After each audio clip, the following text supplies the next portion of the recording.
Preguntamos, ¿quieres orar para que Cristo entre en tu corazón? Bueno, hay un problema ahí, porque no hay ningún texto en la Biblia que sostiene una pregunta así. No hay, no existe. Vamos a Marcos un ratito. Esa es solamente una introducción, no es la prédica, pero quiero que vean el problema. Marcos 1, 15 o 14, vamos a decir. Después que Juan fue encarcelado, Jesús vino a Galilea predicando el evangelio del reino de Dios, diciendo, el tiempo se ha cumplido y el reino de Dios se ha acercado. Ahora, ¿quién quiere que yo entre en su corazón?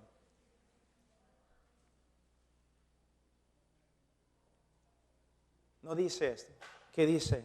Arrepentíos y creed en el evangelio. En el día de Pentecostés, después de predicar, Pedro no dijo, ¿cuántos quieren recibir a Cristo? Levanten la mano. Si has levantado la mano, pasa adelante. A los que han pasado adelante, repiten conmigo esta oración. Lo siento, no se encuentra en las Escrituras. Es algo fabricado por los hombres. Es un método de evangelismo. Y por causa de este método de evangelismo, 65% de las personas en los Estados Unidos se creen cristianos. Cuando mayormente los teólogos dirían que entre los que confiesan a Cristo, menos que 10% de verdad son cristianos. Es como una fábrica produciendo creyentes falsos. ¿Por qué? El evangelismo que practicas, ¿dónde aprendiste tu método? De otra persona que practicaba el mismo método, de otra persona, de otra persona, de otra persona, pero no de las Escrituras.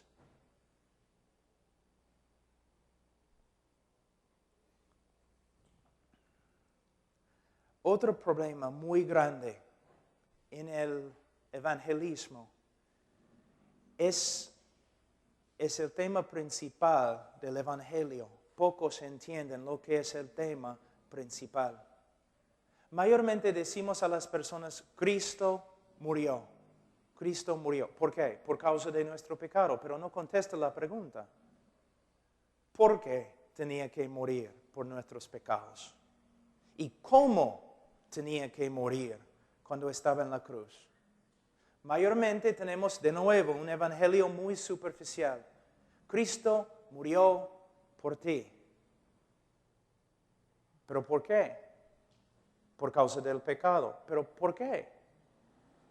Necesitamos entender que el evangelio comienza con el carácter de Dios, los atributos de Dios.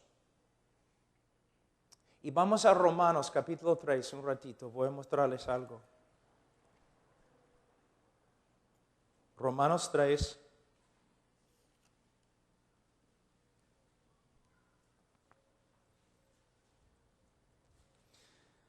En versículo 25, hablando de la persona de Jesucristo, las Escrituras dicen, a quien Dios puso como propiciación por medio de la fe en su sangre para manifestar su justicia a causa de haber pasado por alto en su paciencia los pecados pasados, con la mira de manifestar en este tiempo su justicia, a fin de que Él sea el justo y el que justifica al que es de la fe de Jesús.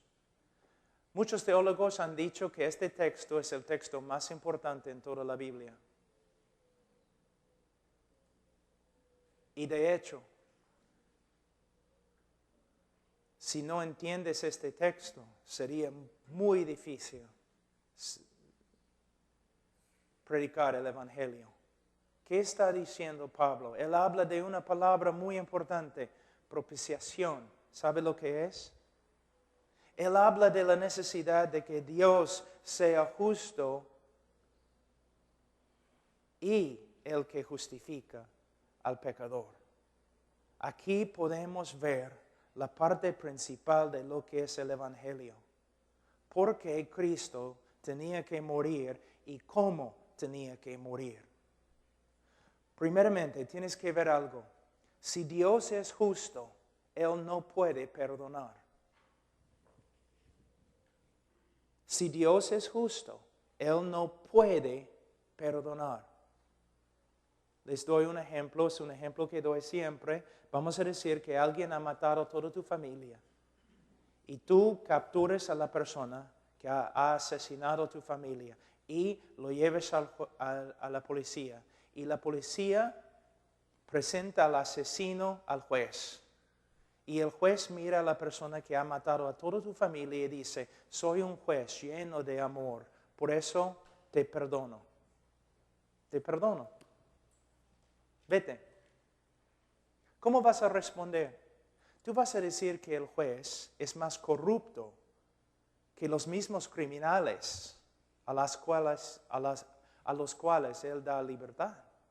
Tú vas a escribir el presidente, el Congreso, quizás vas a llamar el periódico para quejarte acerca de un juez tan corrupto como él. ¿Por qué? El juez tiene que hacer justicia. Si un juez no hace justicia, no es un juez justo. Dios es el juez de toda la tierra. Él no puede simplemente perdonar al pecador. Antes que Él puede perdonar, Él tiene que satisfacer su propia justicia. Alguien tiene que pagar.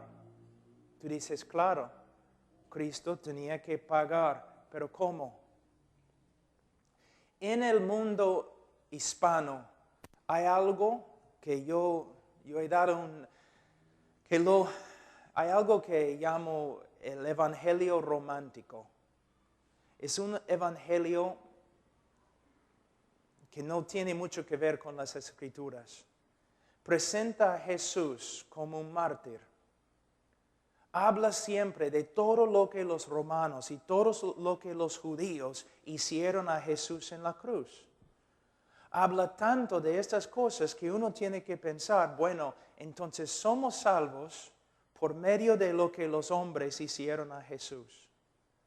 Somos salvos porque ellos lo clavaron a una cruz. Somos salvos porque le golpearon. Somos salvos porque traspasaron su corazón con una lanza. Entonces, por medio del sufrimiento de Jesús causado por los hombres, Dios nos justificó. Dios satisfizo la justicia por medio de lo que Jesucristo sufrió a las manos de los hombres. No. El sufrimiento causado por los hombres tiene mucho que ver con nuestra redención. Pero lo que tienes que ver es lo siguiente. Isaías 53:10. Isaías 53:10. ¿Qué dice?